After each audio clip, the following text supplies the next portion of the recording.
Dans une lettre relayée abondamment sur les réseaux sociaux et tout autant reprise par la presse locale, Ali Bongo annonce sa retraite définitive de la scène politique gabonaise. Il en appelle notamment à l'esprit de humanisme des Gabonais. Il dit endosser l'entière responsabilité de la manière dont le pays a été géré pendant ces 14 ans de règne. Et il demande que pour ces raisons, sa femme et son fils soient relaxés.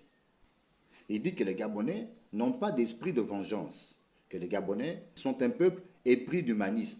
Et donc c'est à cet humanisme-là qu'il fait appel, demandant que son fils, qui n'a plus serré ses enfants dans ses bras depuis un an, soit relaxé, et que sa femme, qui ne voit plus régulièrement, soit relaxée. Il dit que lui-même est en résidence surveillée, n'étant pas totalement libre de ses mouvements. Et pour toutes ces raisons, il demande aux autorités en place de rendre la liberté à son épouse et à son fils. Ali Bongo se garde toutefois de dire, de reconnaître que l'argent a été détourné, notamment pour acheter l'avion, entre autres, que Ligengema a récupéré. Il ne dit rien du tout sur tout le patrimoine mobilier qu'il s'est acquis sur le dos du contribuable gabonais, notamment en France, et des biens aujourd'hui que les parlementaires français, notamment le Parti communiste français, demandent à ce que ces biens soient transformés en logements sociaux pour les Français.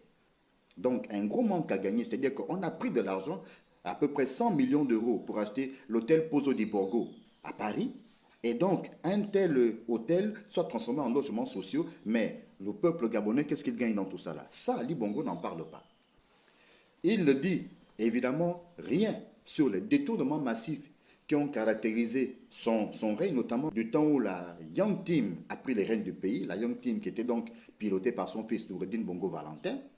Il ne dit rien sur les meurtres de 2016, le bombardement du QG de Jamping, où des Gabonais sont morts, non seulement dans ce QG, mais ailleurs aussi. Ça, il ne dit pas endosser l'entière responsabilité de cela. Tous les sévices qu'ont subi les Gabonais lors du transfert de la dépouille de feu André Mbobam en 2015 de Libreville à Oyem et d'Oyem à Modouneux. Parce que des gens ont subi des sévices à l'aéroport. C'est lui qui vous parle, qui était alors journaliste à Écho du Nord, s'est retrouvé interné à l'hôpital SOS Médecins. Je sais de quoi je parle. En gros, c'est l'hôpital qui se moque de la charité. Quand il est arrêté à son domicile avec un de ses hommes de main, Yann Goulou, Noureddin Bongo Valentin est pris avec d'importantes sommes d'argent. Ces valises ont été exposées sur la place publique. On a vu toutes ces images qui ont fait le tour du monde entier. Et Yann Goulou qui, à l'occasion, répondait que cet argent, c'était de l'argent de la campagne. Ça, Ali Bongo ne dit rien. C'est quand même pas inventé. Comme à un certain domicile, une certaine villa dans le centre-ville de Libreville, une villa qui appartiendrait à l'ex-première dame, mais là aussi, on aurait retrouvé de l'argent, à peu près 280 millions de francs CFA. Ça aussi, ce n'est pas une vue de l'esprit. Bon, on veut bien qu'Ali Bongo endosse l'entière responsabilité, mais de là à totalement dégonner son épouse et son fils. Ce n'est un secret pour personne, et Ali Bongo aura vite fait de le reconnaître lui-même au cours de retrouvailles avec tout le gotha du PDG au Palais des Sports de Libreville, que pendant les 5 dernières années de son mandat, de son second mandat, il n'était pas aux commandes du pays, il n'était même pas là. Et on sait que c'est sa femme et son fils qui géraient. La preuve, le CTRI poursuit notamment Noureddin Bongo Valentin et Sylvia Bongo Valentin ou Ondimba ou Sylvie et même Marie Valentin, appelez-la comme vous voulez. Dans tous les cas, ces deux personnes et d'autres membres de leur entourage sont notamment poursuivis pour falsification de la signature du président de la République, détournement en bande organisée à l'échelle internationale, gabegie financière et autres, crimes financiers. Bon, de là à juste dire que bon, ma femme et mon fils n'ont rien fait, alors qu'il serait avéré qu'il y aurait eu falsification de la signature du président, et lui-même reconnaissant qu'il n'était pas là pendant les 5 dernières années de son mandat, et d'autres révélations notamment faites par Brice Tatouche Alianga lors de son procès au palais de justice de Libreville.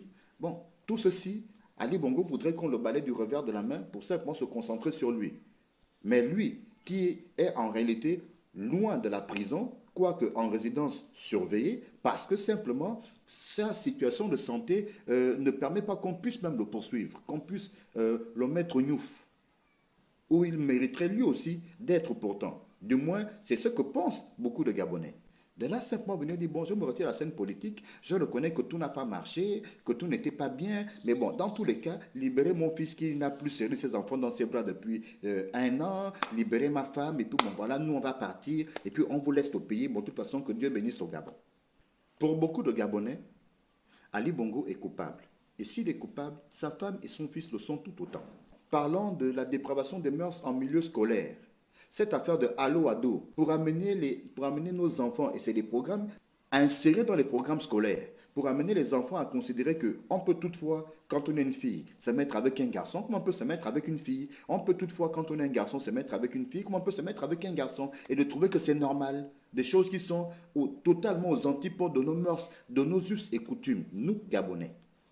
Et toutes ces choses-là, pour Ali Bongo, non, non, non, sa femme n'a rien fait.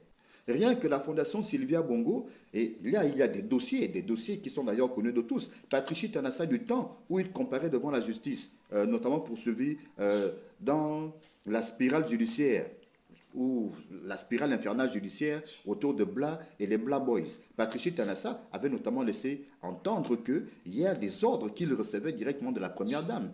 Patricia Tanassa qui, en ce temps-là, était le grand patron de Gab Oil Company, la compagnie pétrolière gabonaise.